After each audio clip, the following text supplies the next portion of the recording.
I own every single Apple product out there, every single iPhone, iPad, iPad Air, iPad Pro, iPhone 15, iPhone 15 Plus, iPhone 15, you get it. Why? Well, because talking about Apple is my job, as crazy as it sounds. That's why in this video, I wanted to tell you the actual Apple ecosystem, the actual products that I actually use in my daily life. Actually, take a shot every time I said actually in the intro. All right, let's get started. Out of all the iPads that I have, the iPad Pro, the iPad Air, and even the standard iPad are all amazing, but I have to say that the iPad that I actually use in my daily life is the iPad mini. And that's because of the form factor, just being able to hold it with the palm of my hand. It's such a lightweight and portable iPad that just makes me want to carry it everywhere I go. Even the jacket that I own, the iPad mini literally fits in my jacket. So I mean, the portability on it is absolutely insane. So from reading, productivity, organizing my calendar, watching content, watching YouTube videos, even watching movies, especially for traveling, the iPad mini is just my go-to iPad. And then you combine that with the Apple Pencil, and I've recently been using the Apple Pencil USB-C quite a lot. Since the iPad mini is so small and so portable, as I said, I end up taking a bunch of handwritten notes everywhere I go. And then with the iPhone of choice, you've seen me making videos about the iPhone 15, but the iPhone 15 Plus, but I'm currently rocking the iPhone 15 Pro Max as my daily phone. I mean, the titanium on this, the action button is actually incredibly handy because I've actually programmed a little menu that I've actually made a video about it as well. The camera is an essential for my workflow, and having that ×5 is just, it's so great. The battery life is also great on it. It lasts me an entire day without a problem. And then USB-C coming to the iPhone changed everything for me, since I can actually charge my watch, my AirPods, or even plug in like this camera and an external SSD. I mean, USB-C coming to the iPhone, that's why I love the 15 Pro Max so much. I also have a bunch of AirTags in my Apple ecosystem. I mean, I have an AirTag in my backpack, so whenever I lose my backpack, I'll know where it is. I've got AirTags in my keys, so I can always locate my keys around. An AirTag is one of those products that you don't really use every day or every month, but just the fact that it's always there. I actually lost my keys last year, and I actually ended up finding them because they actually fell somewhere, and I actually went to the exact place and I actually found my keys. So yeah, if I were you, AirTags are these little affordable products that if I were you, I'd get a couple.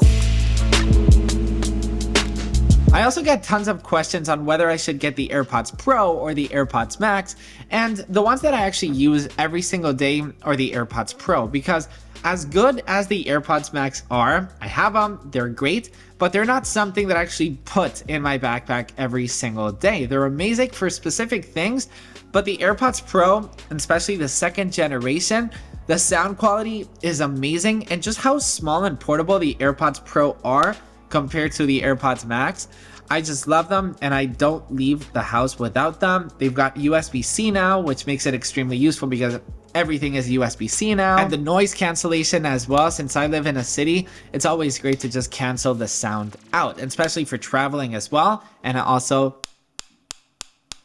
just opening and closing. Am I the only one addicted to this? I mean, if you own AirPods, you're probably doing this all day. Am I the only one? And then something that is an essential to my workflow is my MacBook Pro. I've got the MacBook Pro with the M1 Pro chip with 16 gigabytes of RAM. I mean, you know what a Mac is for. I do all of my video editing here. I do all of my designing. I probably get on like 3 to 4 Zoom calls every single day. The battery life is great. I love the fact that it actually has an SD card slot. I honestly can't believe that we lived without it for so long. I mean, for us as video editors, having an SD card slot is just not having to bring dongles with me anywhere. And since everything is USB-C now, it's just, my MacBook actually fell like 2 years ago. You can probably see it right here. Got this little dent. It's not a big deal. It works perfectly fine, but I hate that I've got a little dent on my Mac. Poor Mac, she does so much for me. And then when I get home, I actually connect my MacBook Pro to my studio display, and the studio display is one of those other things that, sure, it's very pricey. It's a very pricey monitor, but so worth it if you work from home. And you know, whether you have an iMac, I mean, an iMac is also a great solution. I actually ended up just having my MacBook Pro set up like this. It's all the same device. I know there's iCloud and everything, but I just like having one device that I can bring everywhere, get home and it's all the same device. And the studio display in terms of colors and everything, I'm just absolutely obsessed with it. And then with that, I've got the Magic Mouse, the Magic Trackpad, and the Magic Keyboard from Apple. Are there better mouse and better keyboards out there?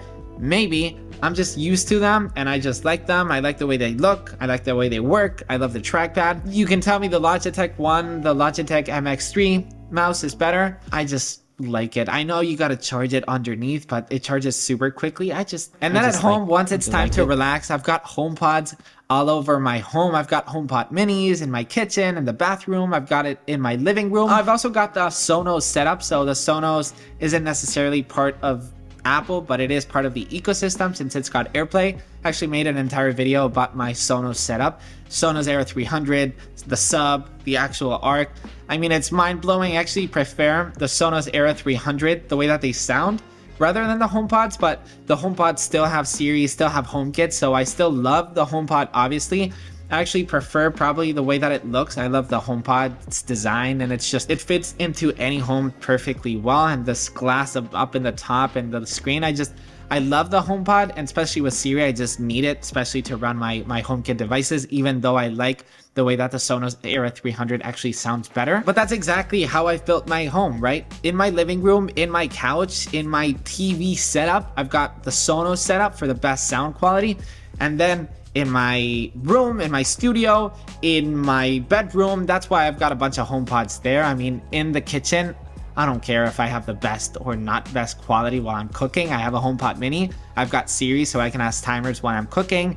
I mean, I love the HomePod. I mean, I'll say it once, I'll say it twice. I absolutely love the And then let's talk about the Apple Watch, because you've seen me wearing the Apple Watch Series 9 in certain videos, and then the Apple Watch Ultra. Which one do I actually wear on my daily life? Now, the Apple Watch is actually the only device that I actually keep switching, right? On the iPad, I only use the iPad mini, and with the Mac, I only use my MacBook Pro.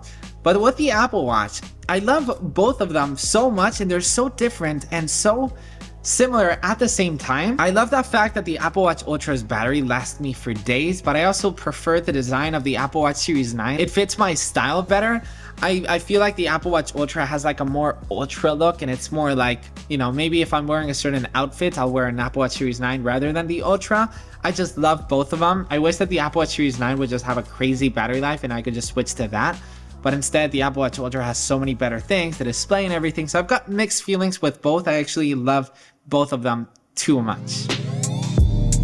This is the smallest webcam in the entire world, and it's actually got a mirrorless Sony sensor. They come in black and white, and it's super easy to connect. You've got USB-C, you simply plug it into your Mac or to your PC. It's got this clip design, so it literally just clips to your laptop with ease. And what's cool about the USB-C cable is you see this part right here. Once you plug it in, you can actually tap on it, and you can actually mute yourself. But hey, can't you just mute yourself on Zoom? Oh yeah, buddy, but then everybody knows that you're on mute, and then everybody sees you. I mean, if you work from home, you know what I mean. Instead, with the Tadpole, you just tap and you're muted. The design of the Tadpole is stunning, and it's just so well thought out on the actual length of the cable, because it just fits right on, and you don't have like any cables floating around. It's just the exact same measurements. And it's so small that it makes it so portable to take it everywhere you go. If you need a webcam for your old PC or for your newest MacBook, links are down below in the description. Oppo, thank you so much for sponsoring this part of the video. I honestly really like the white. I mean, for those of you who like black, but I mean, the white is just, I'm obsessed. I'm obsessed with both. They're so cool and tiny and USB-C and cool design. Links in the description. Okay, bye-bye.